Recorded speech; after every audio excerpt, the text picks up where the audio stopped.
Okay, good morning, everyone.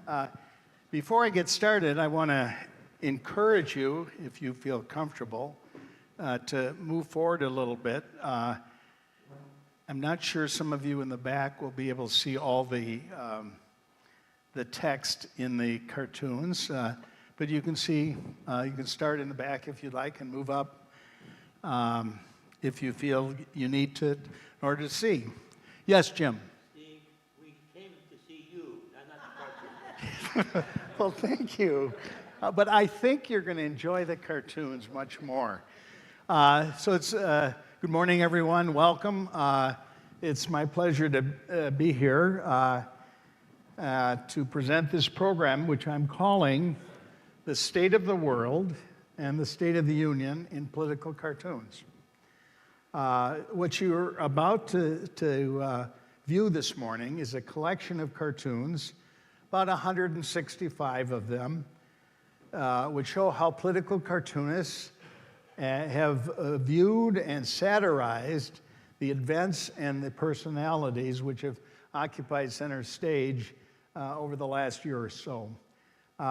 Those of you who saw my cartoon show a couple years ago will recognize a few of the cartoons, but most of them are from the last year and a half, so they'll be new to you. In putting together the show, my goal has been to include cartoons from across the political spectrum. So there are cartoons by liberal and by conservative cartoonists. Now, because most cartoonists are liberal, I would say 80% of them, most of the cartoons are anti-Trump. However, there are at least 15 that are anti-Biden. I put together practically all the anti-Biden cartoons that I could find. But I have to start with this disclaimer, so I don't get in trouble with the management here. The opinions expressed in the cartoons which follow do not necessarily represent those of this presenter, nor those of the Bishop of Milwaukee, nor those of the rector and vestry of Christ Church, Whitefish Bay. And let me add this advisory. As most of you know, political cartoons are not just funny drawings, not comics. They are visual opinions. The best cartoons, are, in my view, are both amusing and provocative. They offer a point of view which gives the reader something to think about. Sometimes the point of view can be offensive to those who disagree with it. So fair warning, there may be times in the show when you may be offended. If you are, I feel I've accomplished one of my goals. There's that disclaimer in writing, and there's the advisory. So fair warning. There may be times when you'll be offended. Now, I've subtitled my show, my presentation this morning, with the title, What Are We Going to Do About It? This State of the Union and State of the World. Well, in my view, as citizens, we must positively participate in politics. One commentator has offered this statement: if you are not part of the solution, you're part of the problem. And as Christians, we are expected to address the ills of society as well. The Bible tells us that we are our brothers and our sisters' keepers. So, here we go. The show is divided into 7 parts. Part 1, we live in scary times. Part 2, America is dangerously divided. 3, the government is broken. 4, the daunting challenges at home. And 5, troublesome challenges abroad. Part 6, the 2024 election, a controversial rematch. And part 7, what are we going to do about it, this situation that the cartoons will describe? Now, here's a listing of the cartoonists whose cartoons appear in the show. I don't know how many names you recognize. There are 3 cartoonists. Well, first of all, the underlined cartoonists have won the Pulitzer Prize, which is awarded annually. And some of the cartoonists here have Wisconsin roots. You may recognize the names of Phil Hands, Wisconsin State Journal, still cartooning for that newspaper in Madison. Joe Heller, formerly of the Green Bay Press Gazette, but he's still a freelance cartoonist. And Gary Markstein, who cartooned for the Milwaukee Journal-Sentinel, no longer, but is still a freelance cartoonist. You notice here some of the other cartoonists. There are about 55 whose works are featured. You see a father and son cartoonist, Andy Marlette, the son, Doug Marlette, the father. And I would say of all these cartoonists, the one who's most famous is Mike Peters, whom I've been fortunate enough to meet because my daughter went to University of Dayton. So I just one day knocked on his door and introduced myself. He's been the cartoonist of the Dayton Daily News since 1969. Do the math, 55 years. He's 80 years old now, but still going strong. And as you can see here, he's also the author of Mother Goose and Grimm, which is a regular comic. And he's done cartoons like the one at the bottom of this page. Please hold your applause until I've read all 10.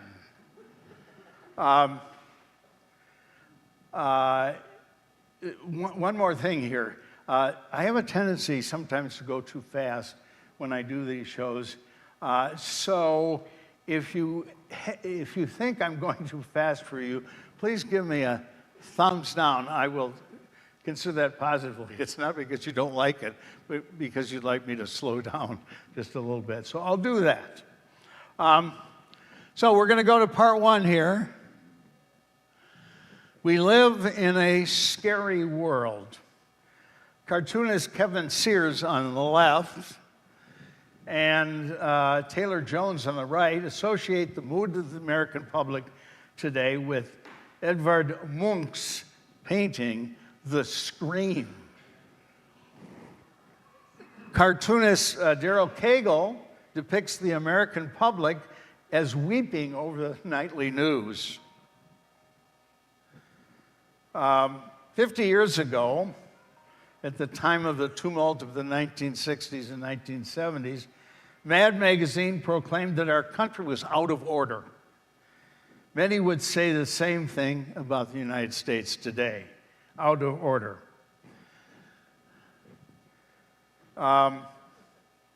Look at cartoonist Bob. Oops, I think I missed one here. There we go on the right. Bob Gorell's portrait of Uncle Sam. He's the personification of the U.S. He's depicted as a pathetic figure concerned about what we have become. And here is another cartoon by Bob Gorell, who attributes the sad state of the Union to the shadow cast by one Donald J. Trump, the former president, who continues to sow the seeds of disaster in the 2024 campaign. Conservative cartoonists, however, feel that Trump is not the boogeyman, but rather a knight in shining armor seeking MAGA. Now, cartoonist Lisa Benson believes Biden is the problem. He should not be reelected because he is clueless as to what's going on during his watch. Gary Varvel, another cartoonist, has a similar view, drawing Biden as Mr. Magoo, unable to see his approach is really the wrong way. Now, viewing the difference of opinion between these cartoonists, one might conclude that the United States is caught between a rock and a hard place. Meanwhile, abroad, Russian President Vladimir Putin is in the process of devouring Ukraine in the same manner that Saturn devours his son in a Francisco Goya painting. And the people of Gaza, referencing the figure in Munch's painting again, the Scream, they're screaming because of the predicament they face in Israel. It seems to some cartoonists, Gorel here, that in our world today, no lives matter. And meanwhile, global warming is a cause for alarm as well. Continued reliance on fossil fuels has put the earth in intensive care. According to Bob Rogers, it's hard for the world to quit using these fossil fuels. Meanwhile, back at home, the political climate is heating up. Many Americans are fearful. They are fearful of what may happen in the 2024 election. Complicating matters is the disagreement over what happened in the 2020 election. Even though recounts and court cases, all of them represented in this cartoon by Uncle Sam, have unanimously upheld the Biden victory in that election, still, Trump is insistent that he won. This insistence led to the January 6, 2021 attack on the U.S. Capitol building. It was a wild and crazy time for the Proud Boys and the Oath Keepers. The GOP, the Republicans, initially defended the uprising as legitimate political discourse. But eventually they sought to avoid the subject altogether. Hear no evil, see no evil, speak no evil. For most Democrats, the January 6th event is the second date in U.S. history that will live in infamy, the first being December 7th, 1941, of course. In this cartoon by Doug Marlette, the Mount Rushmore presidents are hanging their heads in shame. Part 2, the divided state of America, is the consensus of pundits and cartoonists alike that we are no longer the United States of America, but rather we are the divided states of America on the verge of a civil war, perhaps. We are divided politically. Yes, no, you lie. No, you lie. It's not my fault. It's your fault. We are also divided, well, there we are. I'm right, you're right, no. Blame him. Divided country. We're also divided economically, with the rich getting richer and the poor getting poorer.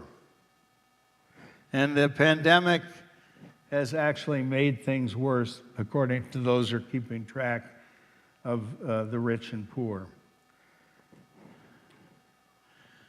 We're divided racially.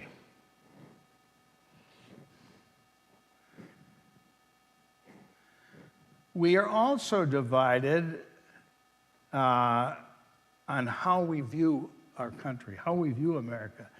Some on the left love the old USA. On the right, some long for and love the new USA. We're also divided by religion.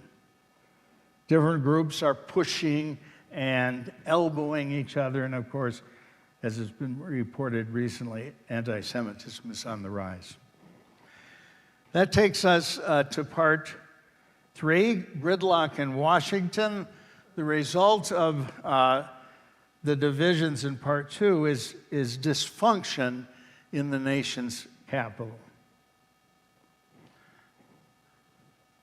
Proposed legislation is frequently stuck on Capitol Hill. Expect delay is what you hear from members of Congress. Now, occasionally, good bills pass the Senate, but when they go to the House, they have no chance. Why, you ask? We have a mad, mad, mad, mad House. Allusion, of course, is to that famous 1970s movie, It's a Mad, Mad, Mad, Mad World. Or you might look at it as a haunted house with a spooky, crazy cast of characters. Notably, Dumb and Dumber. Notably, Marjorie Taylor Greene and Matt Getz. Dumb and Dumber. These are the two representatives in what cartoonist Andy Marlette characterizes as American toxic. Note the allusion here to American Gothic, painting by Grant Wood. As this cartoonist suggests, the new Speaker of the House has little chance to herd all his cats to legislative successes.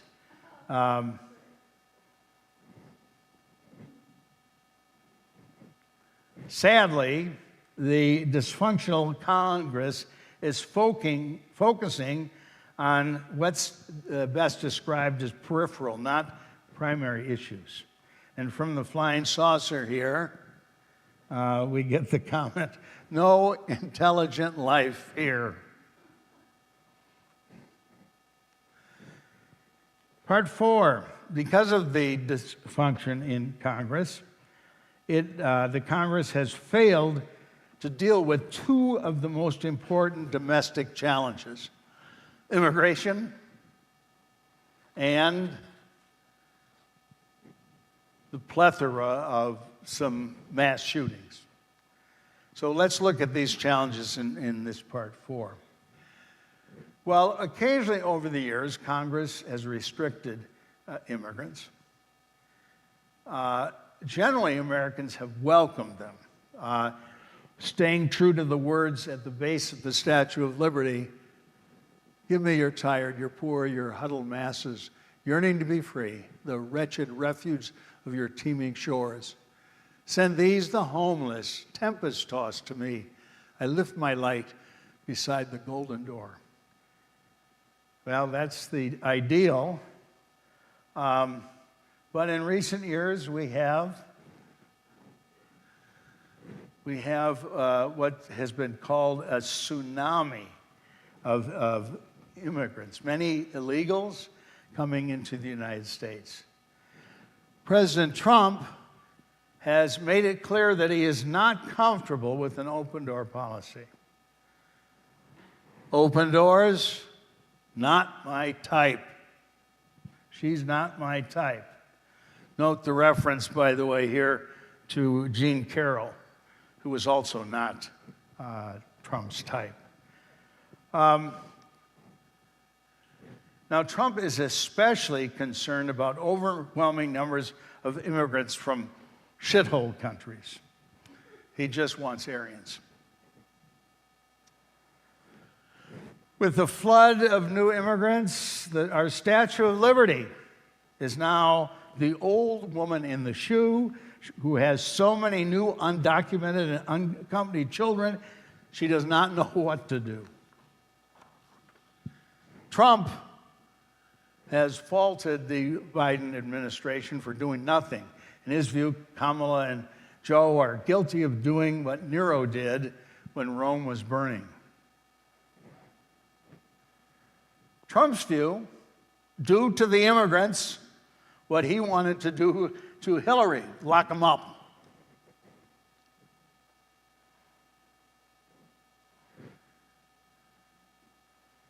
Now, many critics would say that lock them up is what we should do with assault weapons. Lock them up. They're responsible for so many mass shootings.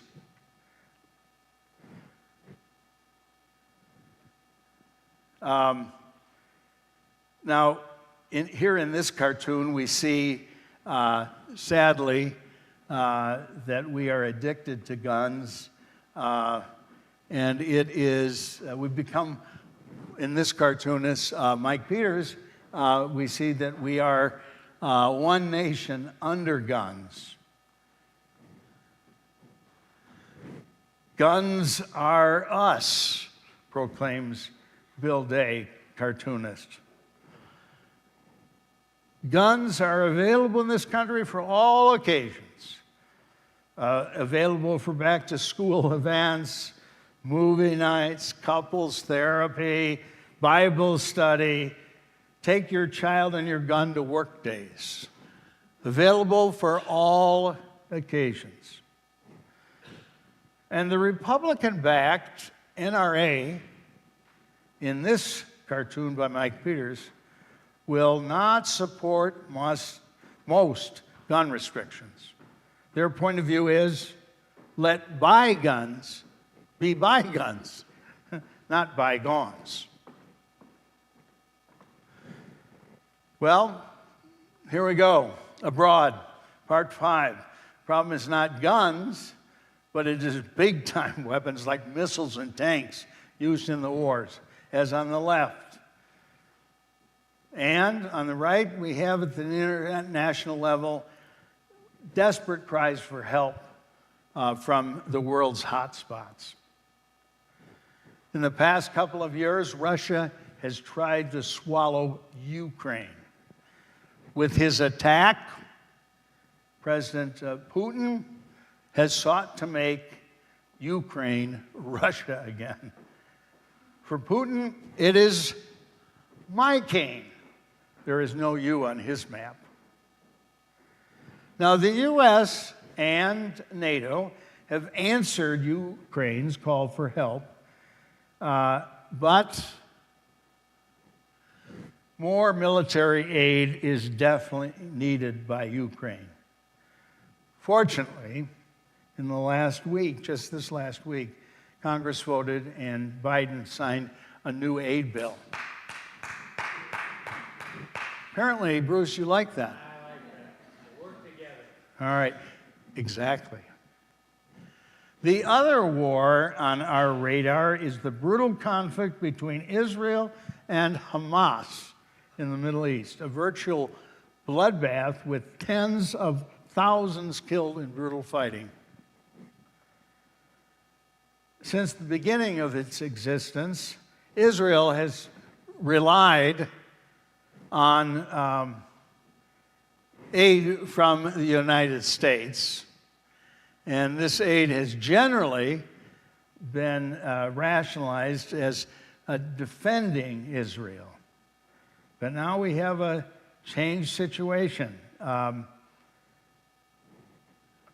We are more conscious of Hamas's plea for their self-defense. We have a problem here with the president of Israel, and he is complicating the situation.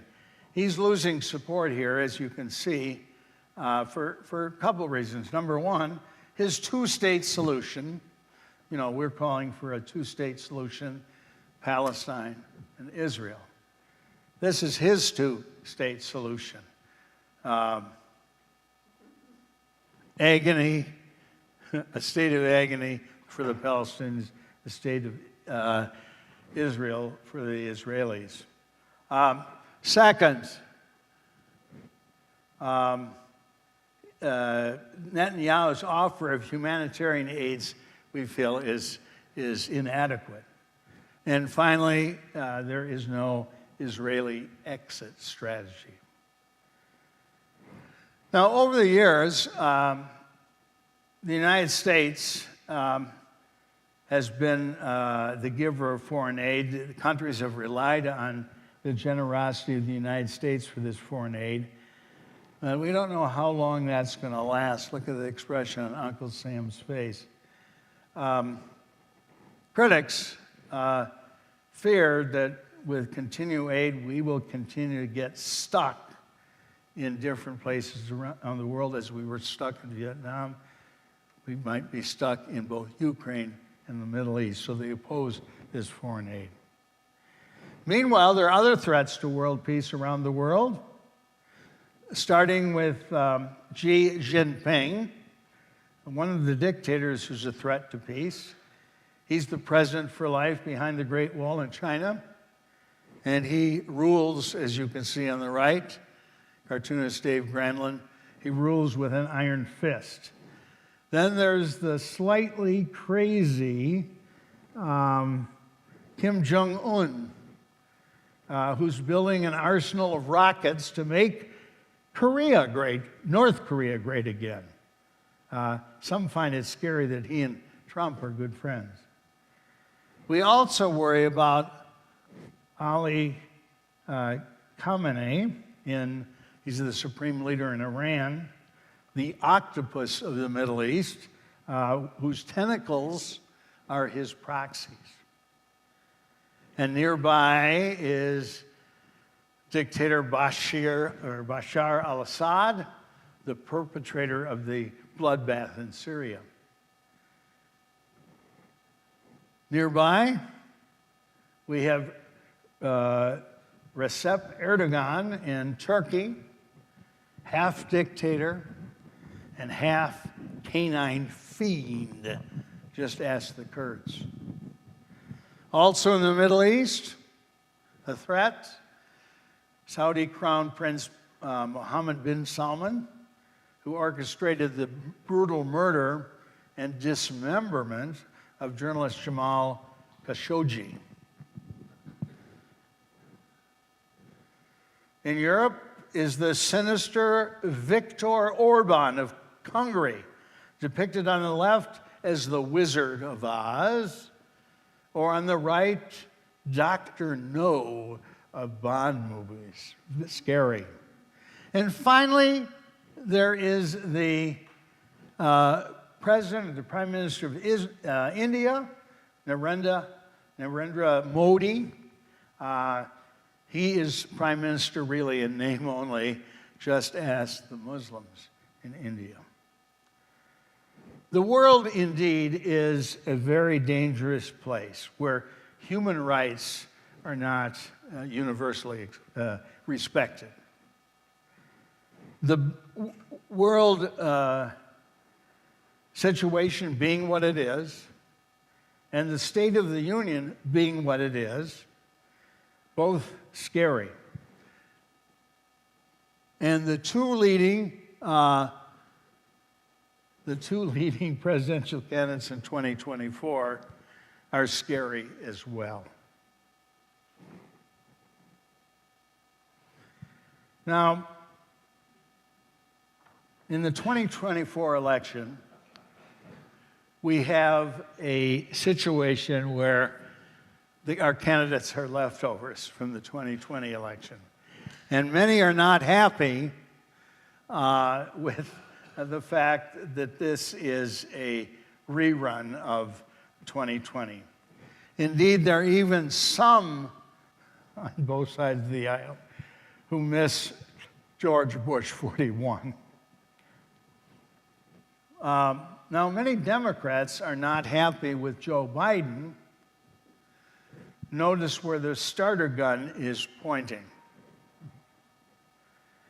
And this is one of my favorite cartoons coming up.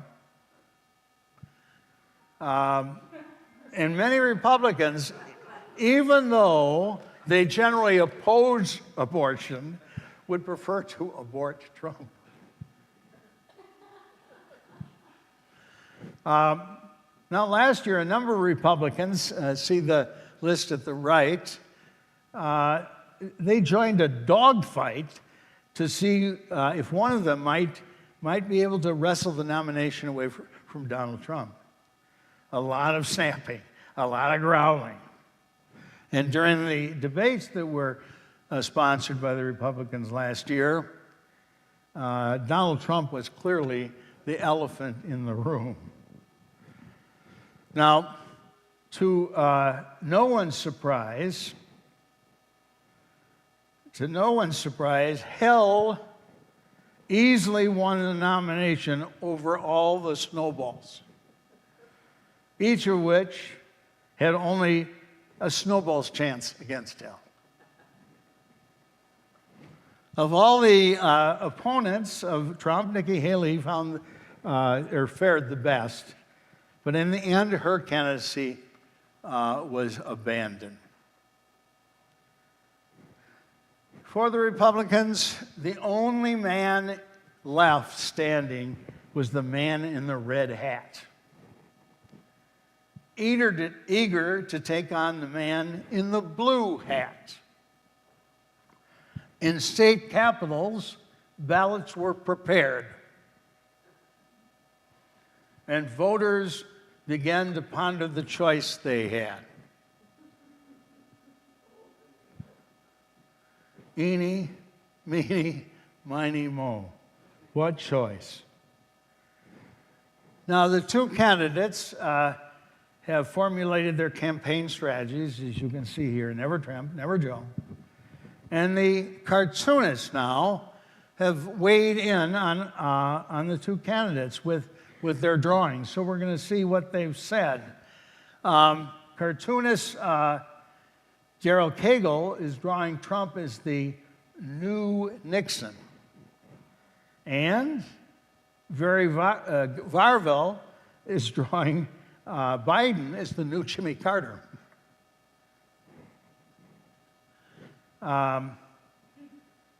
For cartoonist Mike Peters of the Dayton Daily News, Trump is the lying king.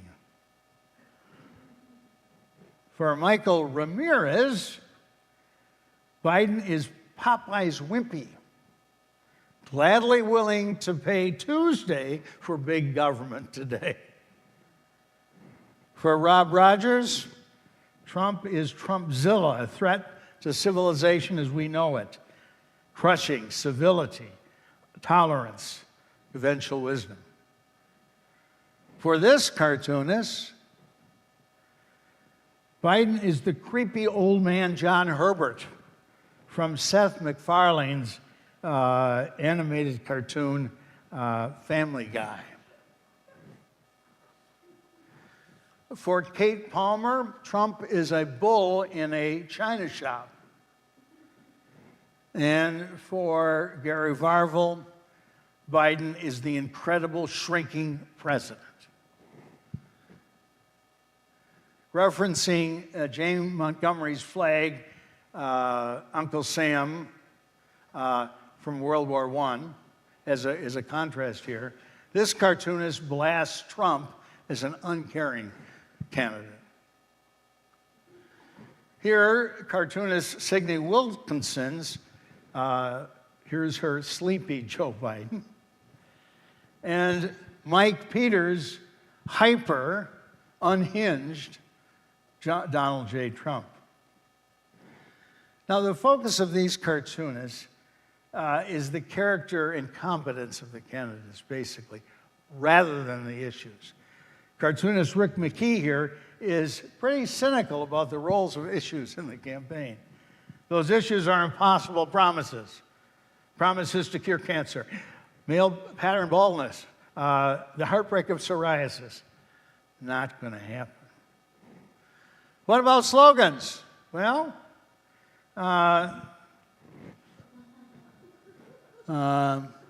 questionable tactic here. These cartoonists, Rogers and Plant, believe that the bar has been set pretty low. What about running mates in the 2024 election? David Granlund sees Kamala Harris as a bystander, really, a virtual nonentity focused on merely succeeding Biden. Bill Bruemmer believes Trump has a running mate already at work who won't help. Bob Engelhardt offers this view on Trump's vetting of running mates. Here he is sizing up Congresswoman Elise Stefanik of New York regarding what is his primary qualification for his vice presidential choice. No matter who the running mates are and what the issues are, if any, cartoonist Mike Peters suggests that Trump's followers are already all in. According to cartoonist Nick Anderson, Trump's followers are still drinking the Kool-Aid, just like they drunk the chloroquine and the Clorox. Biden's followers are desperately trying to prop up President Biden, just as Bernie's friends were holding up the deceased Bernie in the movie Weekend at Bernie's. For cartoonist Bill Bruemmer, the 24 election is definitely not about character or issues, but rather about indictments. Trump is swimming in dangerous waters. Potential nemesis, not Jaws, but laws. Now, Trump's playbook is no longer the art of the deal, but the art of the delay. We see this in the court cases. And the cost of Trump's attorneys and the court cases is steep. Unwilling to spend his own money, Trump is shamelessly hawking other products to raise money, shoes and Bibles. And if that plan doesn't work, Trump's backup playbook is start the steal. Now, the state of the union and the state of the world are definitely serious. Cartoonist Joel Pett here believes the survival of democracy is at stake.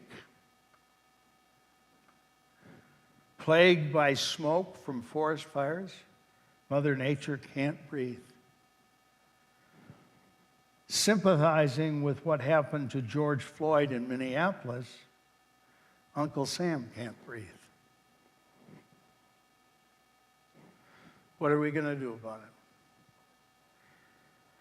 Let's consider here first the citizen response, and then the Christian response. What are we going to do about it?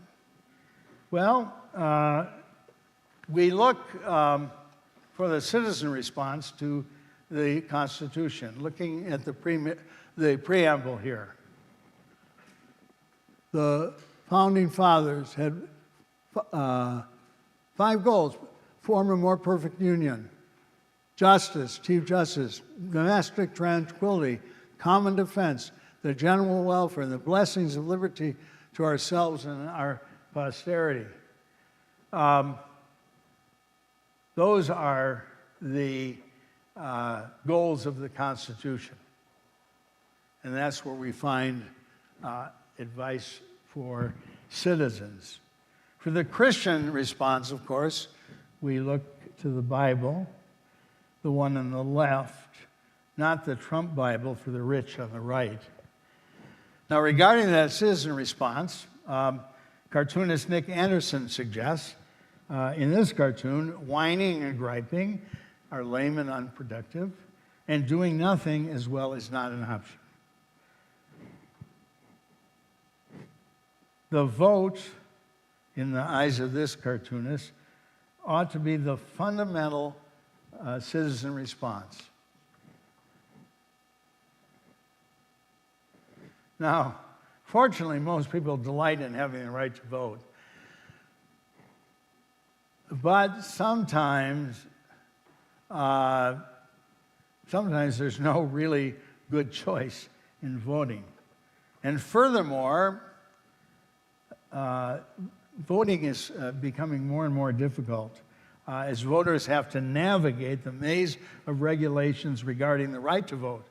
According to this cartoonist, voting rights are in jeopardy.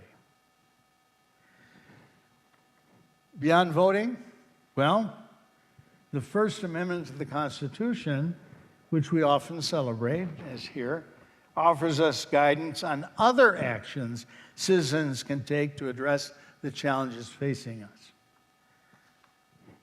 First, there is free speech, a form of protest that is in keeping with our tradition of protesting nonviolently. Of course, no bricks, please.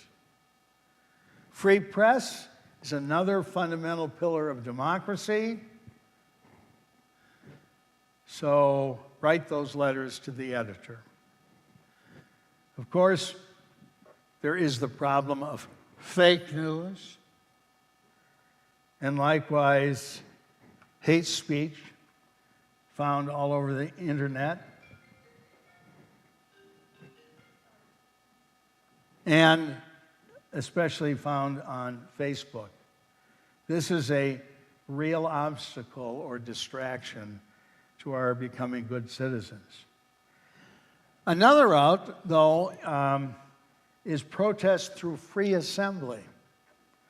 Taking a knee in a public place can advance a cause. We saw this in the aftermath of the George Floyd case. As a matter of fact, I was involved in a demonstration kneeling in front of the Whitefish Bay post office at the time. Of course, not all kinds of assembly are in keeping with our tradition of protesting nonviolently. Now, January 2021 insurrectionists have called these protests legitimate political discourse. But we certainly don't want to see a future where a Pledge of Allegiance ends one nation under mob, reprehensible, with enmity and malice for all. Nor do we want a future where civility is absent. We don't want future presidential candidates behaving like children, name-calling in sandboxes.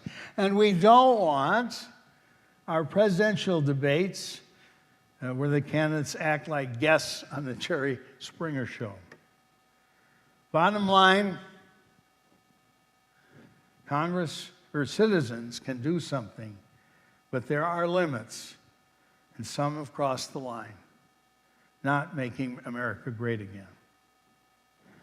In summary, I would say as citizens, we must reject the 5 Ds: disrespect for the Constitution, disinterest, disinformation, demonization of rivals, and demagoguery. We must reject those 5 Ds and embrace and practice what I call the 5 Cs: civility, connection, can-doism, cooperation, compromise. Now the Christian response. What can we do, we who call ourselves Christian, do about the challenges facing us? To answer that question, we consult the Holy Bible, and we Episcopalians can consult the Book of Common Prayer. In doing so, in consulting these 2 documents, we find the answer to what we can do, we Christians, the answer is twofold. The first, we pray. Now, I'm not talking about what I feel is a standard view of prayer, generally a list of petitions and requests made to God. For me, prayer is about having a conversation with God, and out of which this conversation comes a renewed commitment to do God's will. Now, the prayer I promote is what I call the peace prayer, and for me here, the peace is an acronym for the 5 stages of prayer. Pause in a quiet place. express solidarity with God and humankind, ask for guidance, commit to doing better, and E, envision and follow a plan. A good example of what I call a peace prayer is the famous prayer of St. Francis of Assisi. The prayer asks for God's strength and God's grace to serve. Lord, make me an instrument of your peace. Where there is hatred, let me sow love. Where there is injury, pardon. Where there is doubt, faith. Where there is despair, hope. Where there is darkness, light. And where there is sadness, joy. Prayer points us Christians to the second way we can address the challenges facing us. We can serve. The four Gospels and the letters of Paul provide us direction here. There are a number of ways we can serve. Feed the hungry, cure the sick, clothe the naked, comfort the afflicted, welcome back the prodigal son, follow the example of the Good Samaritan.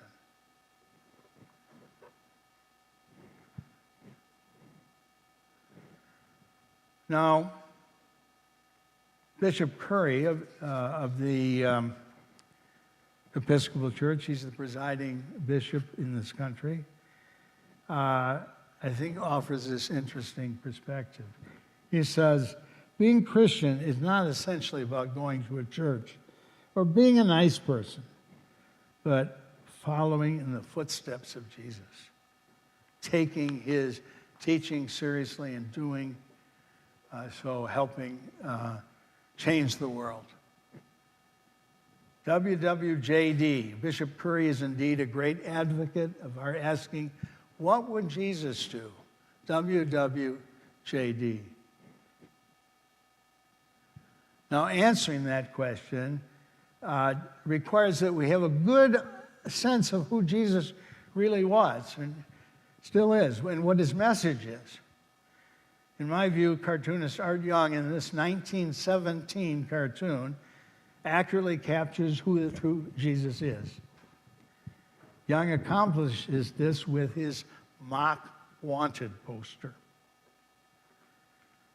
More recently, Mike Peters offers a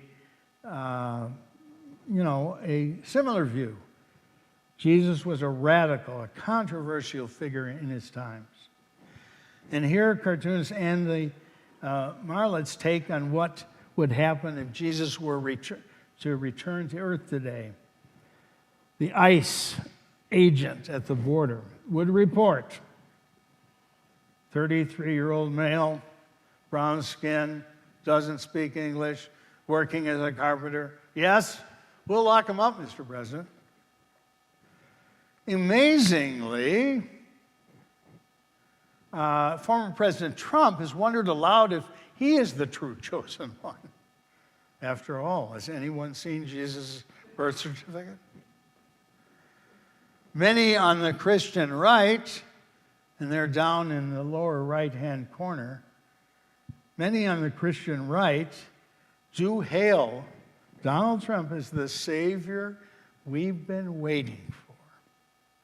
But critics like this cartoonist are skeptical. Look at the rhetoric. A more accurate view of Trump is, in the opinion of Bruce Plant here, is that he is a false god, the golden calf, if you will. The true Christ preaches a truly radical message. The essence of this message, of course, is the two great commandments: love God, love thy neighbor. And who is your neighbor? Your neighbor is everyone, including your enemies. So St. Paul, in his letter to the Galatians, confirms that Jesus' radical message about love, equality, and unity. Love, equality, and unity. There is neither Jew nor Greek. There is neither slave nor free. There is neither male or female, for you are all one in Christ Jesus. And in 21st century language, all lives matter. Blue lives matter. Black lives matter. Even orange lives matter. We must love and serve all. In summary, here, we live in challenging times. What must we do? Doing nothing is not an option. As citizens, we must do something, as we know that if we are not part of the solution, we're part of the problem. As Christians, we must do something, as we know that we are our brothers and sisters' keepers.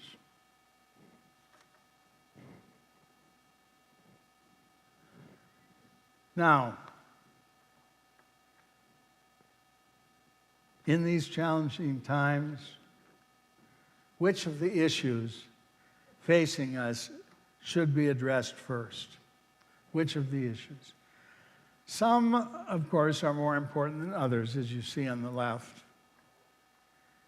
Now, increasingly, I think this is very interesting, many citizens and Christians alike believe that the greatest crisis of our time is growing partisan animosity, a terrible polarization that plagues our society.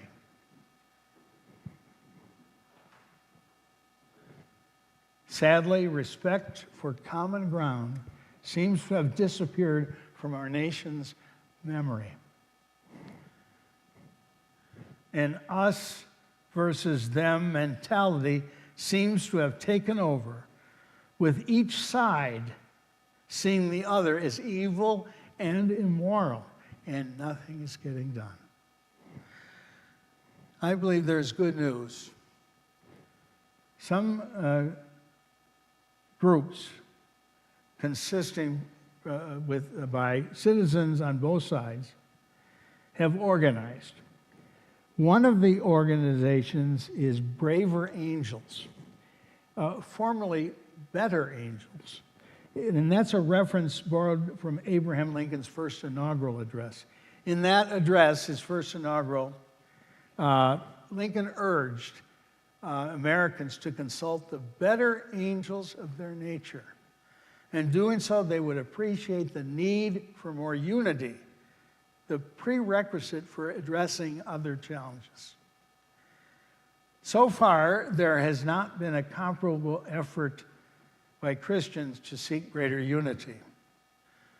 However, there is official acknowledgement in the Book of Common Prayer in the Episcopal Church that unity is a worthy goal.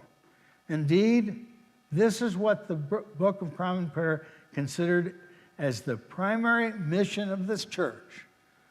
The mission of the church is to restore all people to unity with God and each other in Christ. How does this unity happen? Prayer, service, and listening.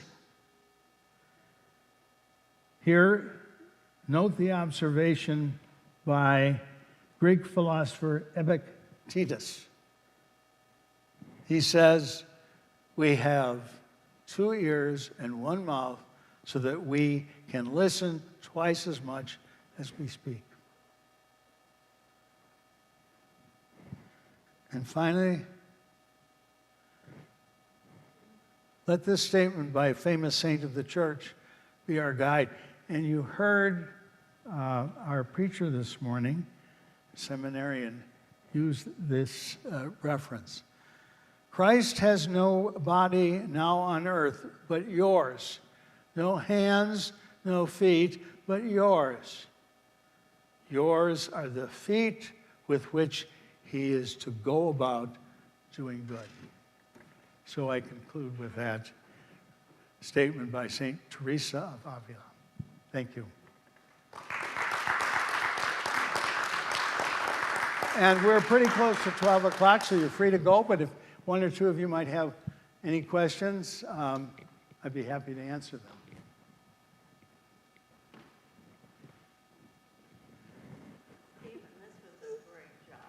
What's that? This is a great job. We should all have this. Well, thank you. Appreciate it. It's fun collecting cartoons, I think. A lot of work went into this, and thank Yeah. you so much. Well, you're welcome. And of course, you got my point of view. Thank you. For ending though on a positive note, Okay. because otherwise those cartoons really get you down. I know. Well, there's hope, right? Okay, thank you very much. Thanks. Thanks. We did come to see you. What's that? We did come to see you. Thank you. I live for cartoons, so. What's I that? said I live for cartoons, so I was just, Thank you. Thanks. yeah. I really enjoy collecting them. Where's Oliphant these days? He's retired. He's about 80-something, and he's been retired for a while. I actually met him on one occasion. Very interesting fellow, and I have a couple of his original cartoons, which I bought from his wife. He wasn't sure he wanted to sell them. She said, well, this guy is a real aficionado. Why don't you sell a couple? But he's retired. So I haven't seen anything from him in the last couple of years. You know, I read This Week every week.